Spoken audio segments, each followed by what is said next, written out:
All right, going live. As you can see, I've got my tough guy look right there. Got the biceps showing. All right, let's get ready for a good show today. Let's get rid of the thumbnail pic. The tough guy look. Welcome. I'm Mitch Goldberg. You're watching my post-market show called Be the Boss of Your Money. It's all about personal finance, investing, and overall, I want to help you become better with your money. I want to help you become the boss of your money. You know, you've got to act like you're the CEO of your world. You've got to tell your money what you want it to do. If you don't know what your money should do for you, if you don't know what you want your money to do, then nothing's going to change. Nothing's going to happen. Money comes, money goes. You've got to fix that. You got to tell your money what you want it to do, and then force it and do it.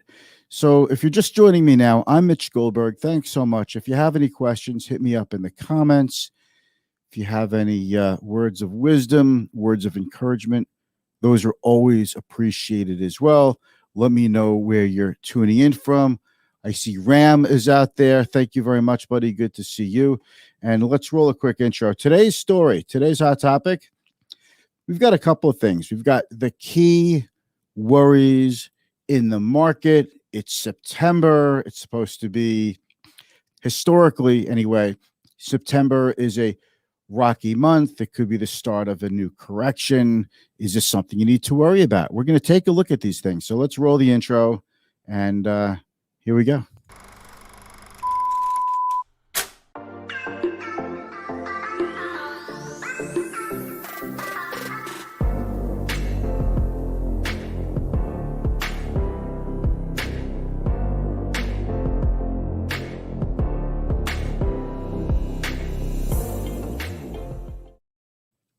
All right, thanks for joining me. I'm Mitch. If you're just getting together with us now, this is my live stream. It's called Be the Boss of Your Money.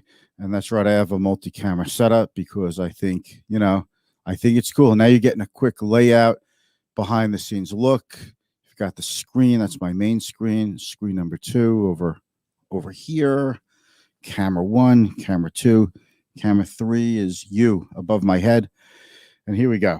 All right, a couple of things to worry about. Is the market falling apart? And I want you to know where I get my content from. You guys ever wonder, like, where does Mitch get this content to talk about day in and day out? That's not really day in, day out. I live stream I live stream 4 days a week, Monday through Thursday at 4:30 p.m. Eastern.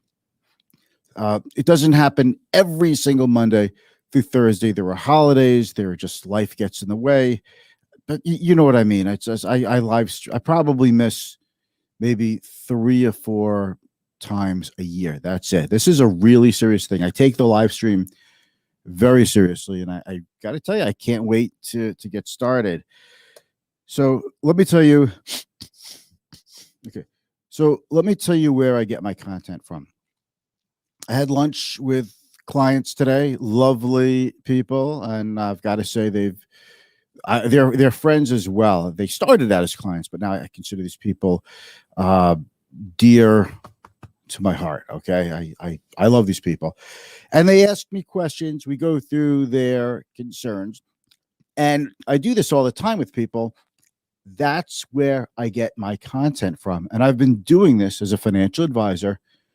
I can't believe I'm about to tell you this, but almost 32 years. That's a long time to be doing this. I happen to enjoy it, and I look at anecdotes, challenges that clients have overcome, things that I've helped clients overcome with, the advice I've given them. Sometimes things work, sometimes things don't. I'm always willing to give it a shot, and I want to help clients. One important aspect of being a good client, if you want to know, is, you have to try things. It's not every piece of advice I give is going to work perfectly. And not every piece of advice that a client takes from me is going to be interpreted exactly as I intended. That's why communications, good, clear communications is so important. So let's talk about some of these things. First thing because so these people are coming up to 70.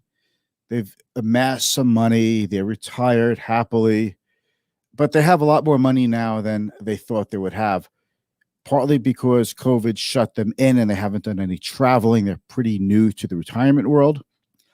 So they're not really spending. And the other thing is that their accounts, their investment accounts with me, have gone up way more than they ever would have expected. I think that goes for all of us. I mean, just amazing how much the market's gone up. We're around Dow 35,000, S&P 4,500. It's really, they're thrilled.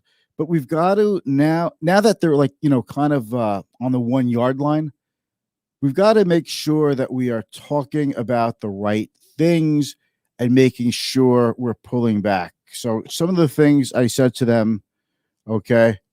And by the way, Ram, I see your question. I will answer that. I'm going to put that up on the screen in a moment. Okay. It's a really, really good question. Thank you very much. So, do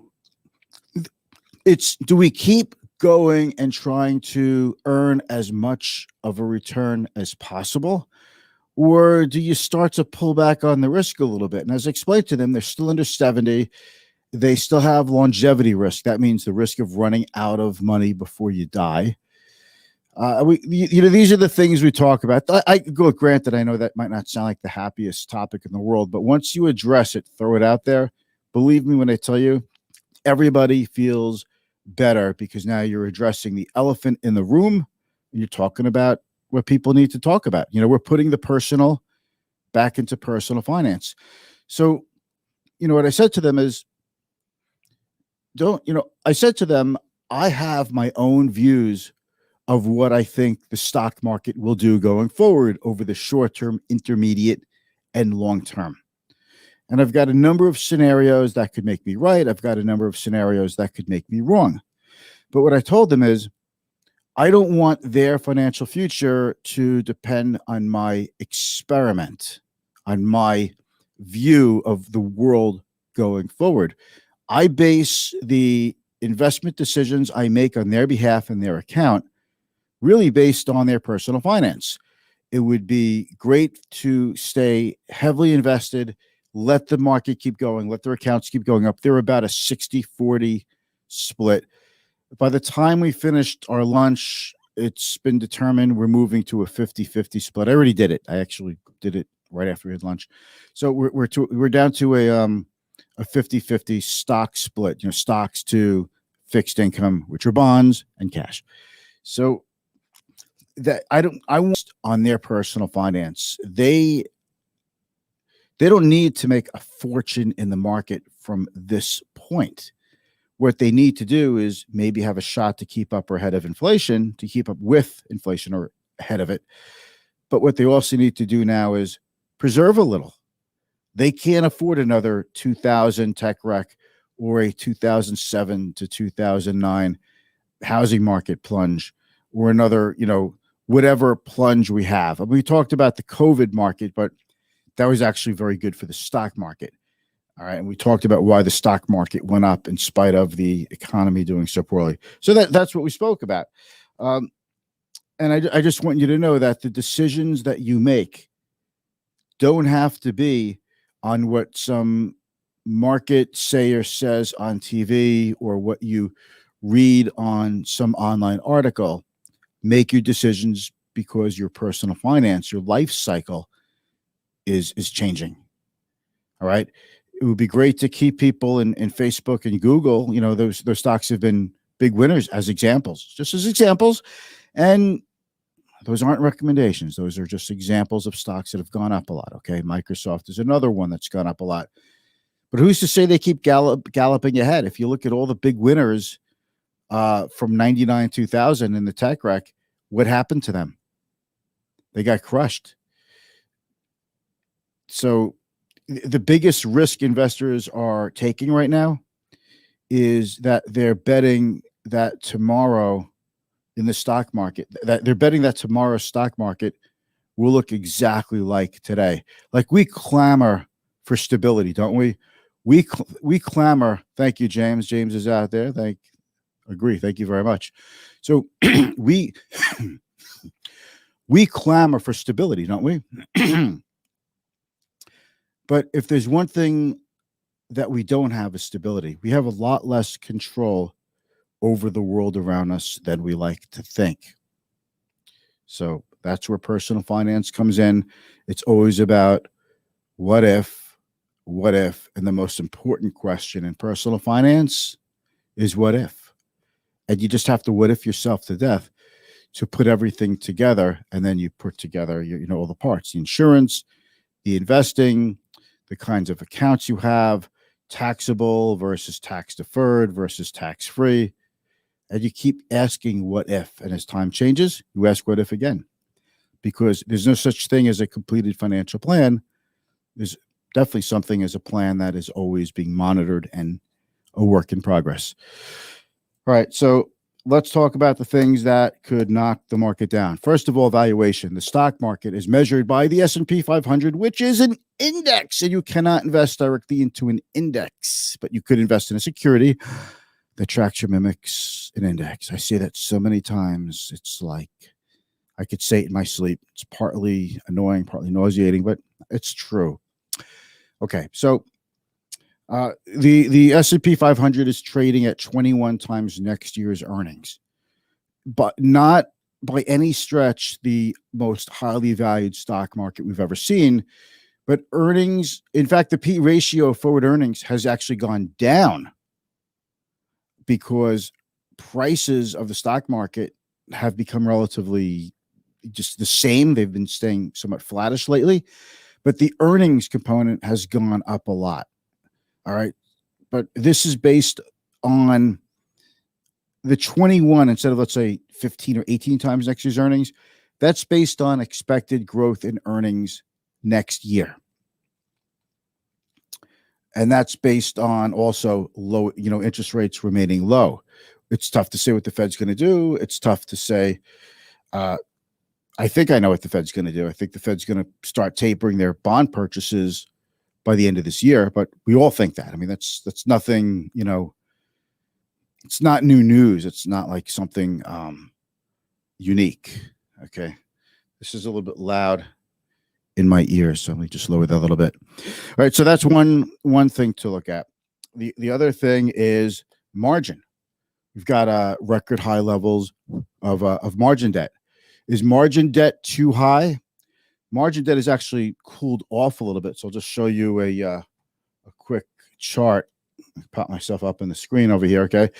This is FINRA margin debt. And it's actually backed off a little bit, but it's still at an all-time high.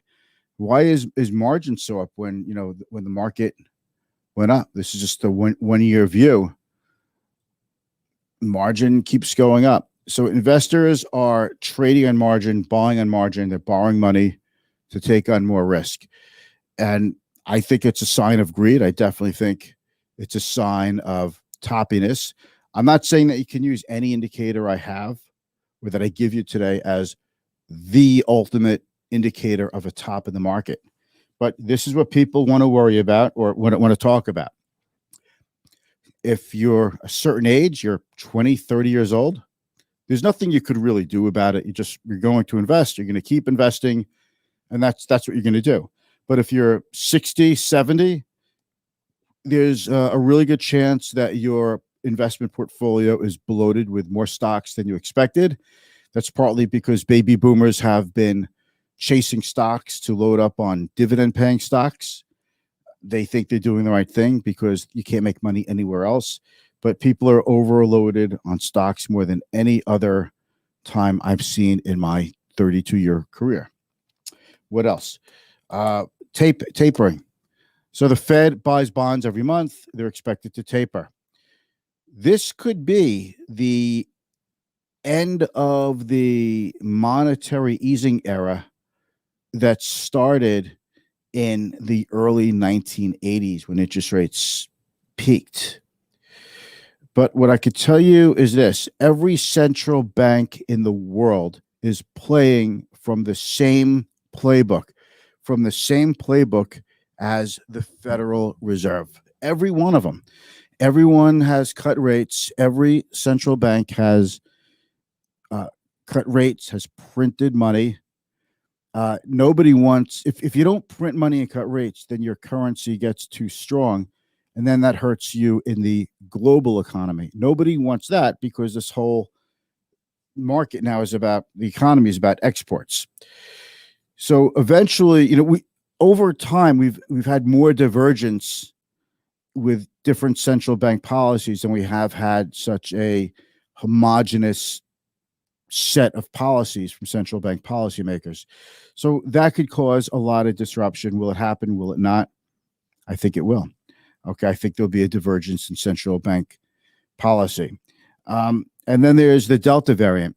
Now, I'm gonna pop this up on the screen here. But let's see. I'm gonna pop this up on the screen here. Okay. So we've got this year, U.S. COVID cases finally start to dip from latest peak, but Delta variant still on the rise in some states. I could see it being on the rise in some states because schools are opening, and that seems to be the spark that really sends the new infection counts up. But new infections, the pace is falling. We talked about that last week, that we've seen a peak in the number of cases, and that was confirmed today. The 7-day average is coming down, and that's where we had a bounce back in the reopening stocks. Remember, we always talk about this, the reopening stocks, economically sensitive stocks versus the versus the work from home, stay at home screen stocks, the stocks that allow us to work from home and stay at home. Okay. So that's another thing we talked about. Another thing I want to tell you about is, and this is where we really have to be very, very careful. Okay. This is just like the craziest headline of the day. Walmart says crypto payments announcement is fake. Litecoin tumbles after the spike. So what the F happened with this? Okay. Cryptocurrency Litecoin gave up a 20% gain and tumbled back to earth following a fake press release sent out by Globe Newswire that referenced a partnership with Walmart. No way, folks. There is no partnership.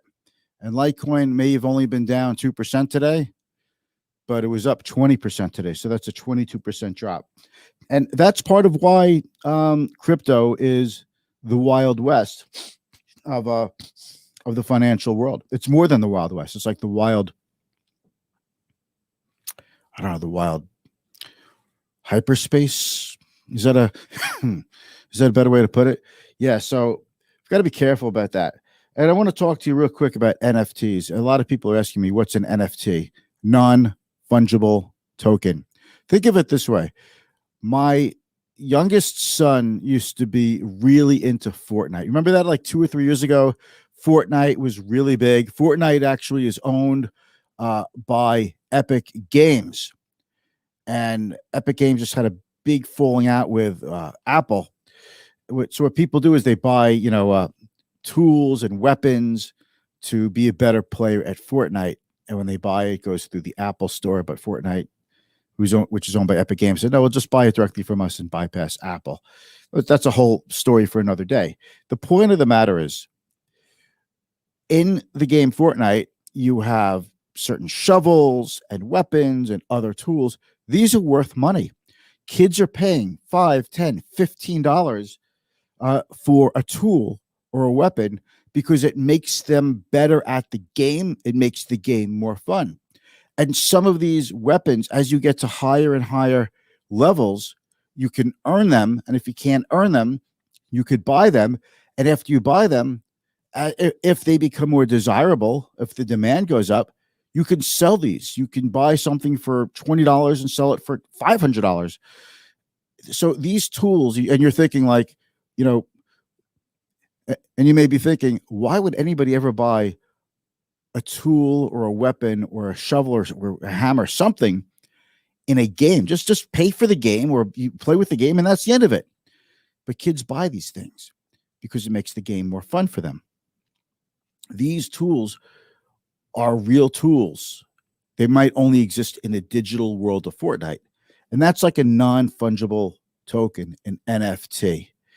And it doesn't matter if you think a digital product or digital image is worth something or not. In the world of NFTs, there are lots of non-fungible tokens, pictures, software, weapons in games, tools in games that are worth something to people.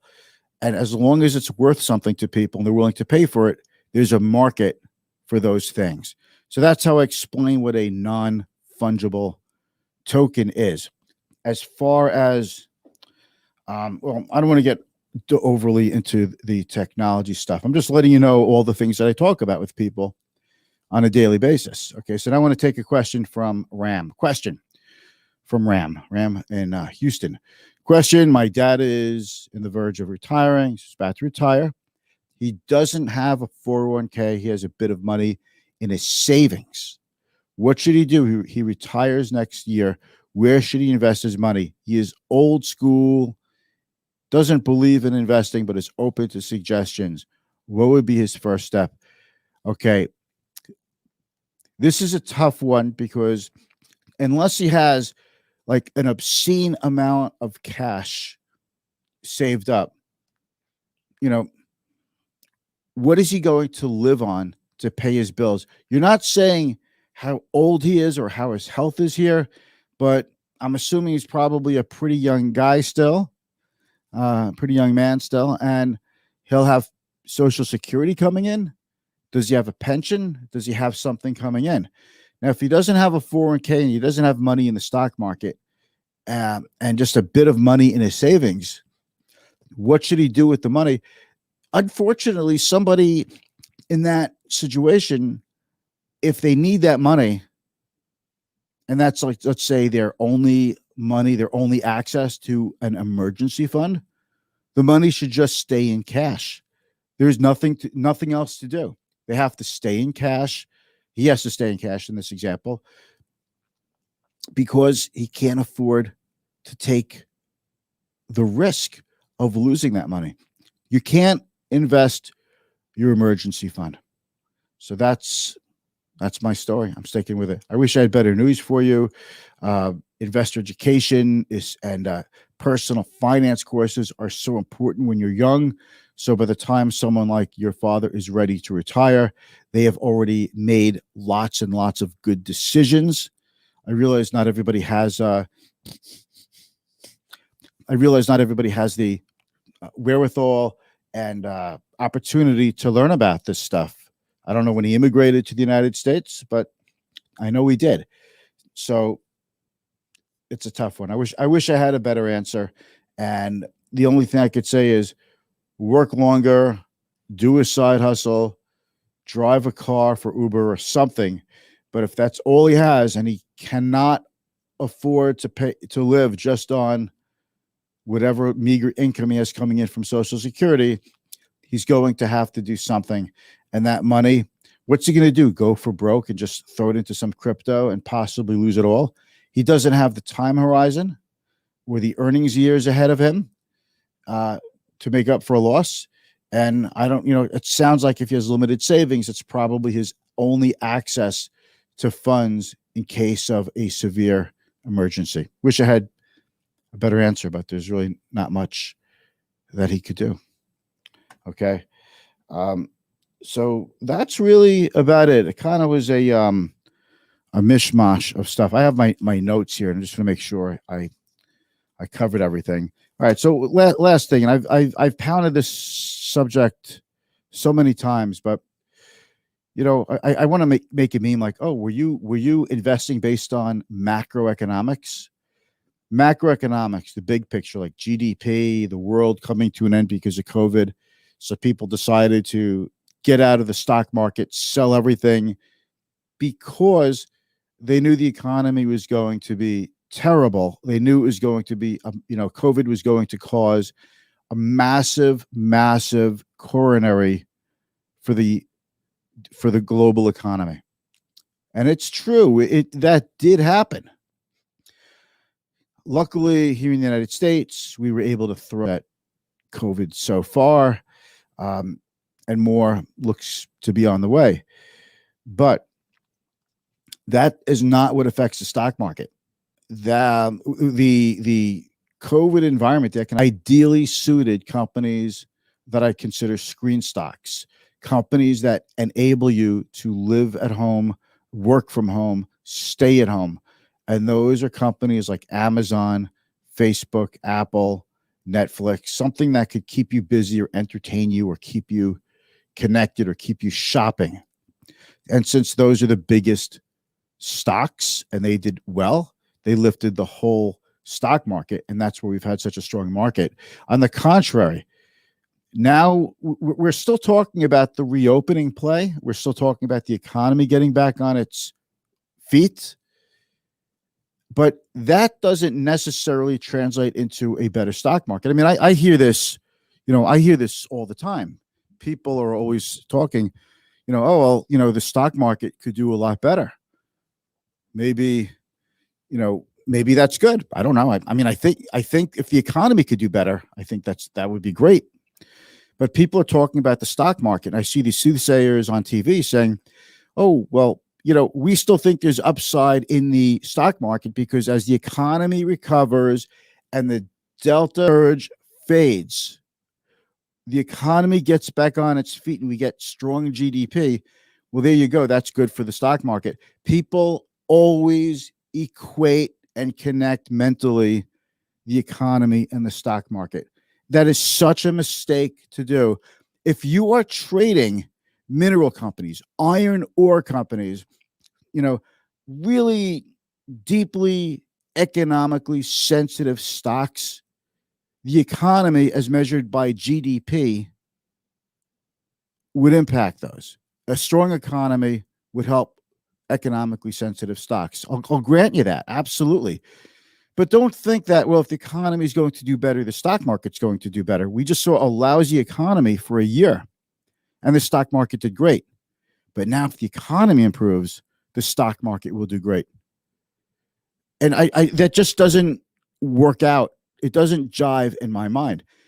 If you have an improving economy, money comes out of the screen stocks, the mega cap tech stocks, and sure, a lot of that money could go into financials and energy, industrials, materials. I get that. We talk about this every day. But that doesn't mean that those smaller sectors could overcome a retreat in the mega cap tech stocks. And that, I think, is why the stock market, it's been hitting mildly some new highs in August, this month, in September so far, September 13th, or in the middle of September. So far, things have been kind of rocky. Market's not doing so great all of a sudden. And I think that's why.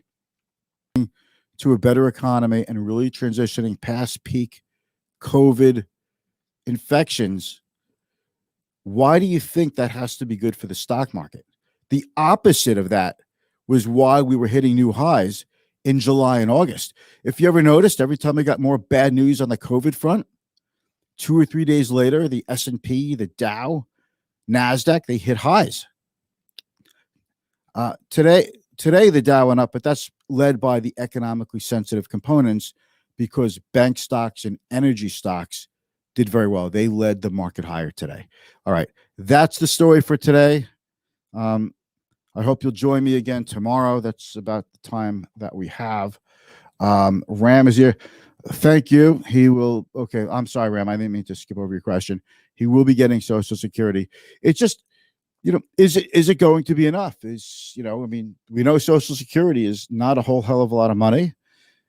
Is he claiming at 62? Is he claiming at 65? Is he getting full retirement benefit? Is he at his full retirement age? Is he 70? There's a lot more to it, but you and I could talk on the side, and we're friends, so I'd be more than thrilled to speak with you and help out. All right, guys, have a very good rest of the day. I'm so glad you could join me, and I expect I'll be back tomorrow. You'll see the announcement whether from here or not. All right, have a good night.